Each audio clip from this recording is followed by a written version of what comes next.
On a fait la présentation en introduisant le projet de Jinko, donc celui qui est lauréat XL du Prada, par d'autres projets qu'on a fait avant, notamment celui-là, le premier, qui est peu connu puisqu'il est connu surtout des gens du voyage. Et à moins d'être voyageur, donc vous ne le connaissez pas. Il est au nord de Bordeaux et il a comme point commun avec Jinko le souci qu'on avait déjà, puisqu'il date de 2004. Il faut que tu y penses. Pardon. Donc, il a ce point commun d'être très simple. Voilà. Donc, en fait, à chaque fois, pour les projets, normalement, j'ai pas énormément de choses à dire, puisqu'ils sont toujours très simples. Celui-là, vous le connaissez a priori parce qu'il est sur les quais et de Bordeaux au nord et non au sud. Tout au sud, c'est le parc des Berges et c'est un projet donc qui est en plein air, un projet d'équipement sportif dans lequel aussi on était surtout soucieux d'avoir une lecture très simple de l'ouvrage et donc il est entièrement composé de métal gris et d'inox et de peinture grise.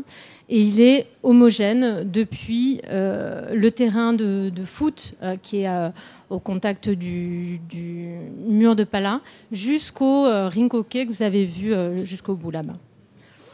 Donc, cette série-là d'équipements, celui-là, c'est le dernier qui est en fait en face. C'est celui qu'on est en train de faire. Et comme le précédent, c'est un équipement, contrairement au projet pour lequel on est lauréat, où il va s'agir, vous allez voir, de logement. Et finalement, dans les deux situations, on essaie, de la même manière, à être assez... à faire juste ce qu'on pense nécessaire et à trouver un peu le dosage Enfin, il y a une question de dosage qu'on essaie de gérer. Donc ça, c'est une autre expérience qu'on a faite, puisque là, on vous parlait de Paula à l'instant, et Paula, c'est l'arrivée de beaucoup de cohabitation, enfin de travail en commun avec des artistes. Là, c'est l'œuvre qu'on avait réalisée pour Nicolas Millet, qui existe toujours, qui a un très beau parcours parce que là, elle était montée sur les silos et puis elle est partie après à Paris au Palais de Tokyo. Et puis en ce moment, elle est en train de se dupliquer, je crois, pour exister à Los Angeles. Donc voilà, on a cette partie de notre pratique qui consiste à aider des artistes en fait à réaliser leurs œuvres quand elles sont un peu importantes structurellement et comme on pourrait le faire avec des habitants si on les connaissait, on essaie d'interpréter en fait ce qu'ils veulent dire ou faire. Quand il s'agit d'artistes, ils savent exactement ce qu'ils veulent. Donc à nous de le faire très exactement comme ils veulent.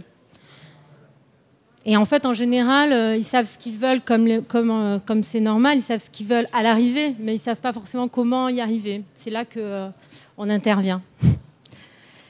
Bref. Donc là, c'est l'auvent du pôle intermodal de Pessac. Et de la même manière, enfin pas exactement de la même manière, là, on a invité un artiste à venir habiter les lieux qui est un lieu d'attente en fait à la gare de Pessac, qui est aussi le terminus du tramway, ou le terminus le terminus.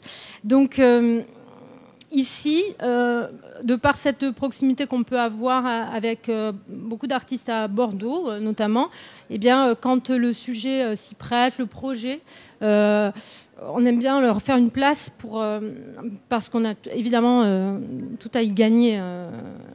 Ce sont souvent des personnes très exigeantes et pointilleuses et qui reviennent aussi sur le projet, qui peuvent aussi nous parler du projet qu'on est en train de faire. Et voilà donc le Jinko. Donc je ne sais pas si vous l'avez identifié, c'est le plus petit au milieu. voilà, c'est le projet le plus simple, je pense, au niveau qui a une sorte de parcours idéal, parce que c'est un projet sans candidature, sans concours, avec sous la protection d'un architecte bordelais de 3 architectes qui s'appellent l'agence Brochet, Lageus Puyot. Un projet en plus à la fin qui a plein de prix, donc c'est vraiment et puis un chantier qui se passe très bien. Enfin vraiment le projet idéal un petit peu. Et là donc on se trouve donc là je vais vous l'expliquer un petit peu. Il se trouve dans l'écoquartier Ginkgo qui est pas tout à fait terminé mais qui est déjà très habité. Et donc on lui demande de prendre une inflexion en façade. On a quelques règles communes, quelques règles du jeu communes qui sont données par l'agence de Brochet Lageus Puyot qui conçoit l'ensemble de l'îlot. Et on utilise ces règles un tout petit peu différemment qu'eux en réalisant cette inflexion sur les 2 façades du bâtiment. Ce qui nous permet, en fait, ne va pas trop vite, ce qui nous permet d'échapper de donner d'autres vues aux façades par ce petit mouvement là des façades.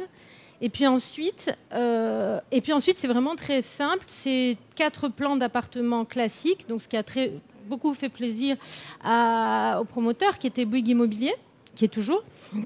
Et donc les plans des apparts sont très ordinaires et c'est la volumétrie générale en fait qui permet d'insérer des balcons en bois entre les parties habitées qui sont pleines et qui sont habillées de briques blanches. Voilà. Donc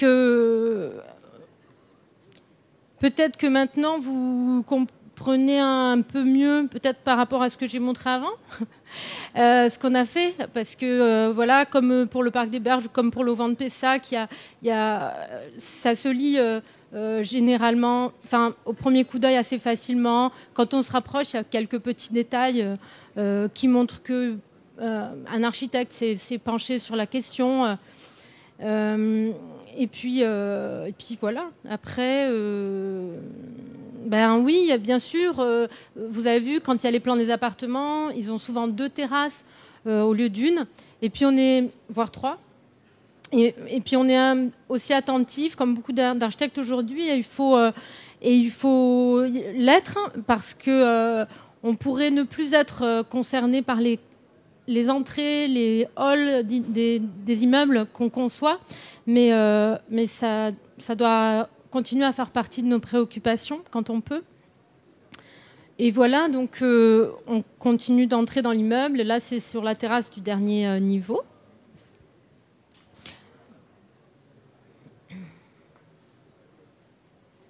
Voilà. Et un point commun qu'il a avec cet autre projet qui a eu une mention aussi dans le Prada, dans la catégorie L. C'est un projet qui est né 1 an avant, en réalité, mais qui a été livré en même temps que le projet de Ginkgo, qui se trouve à Sainte-Eulalie et dans lequel on fait de façon encore plus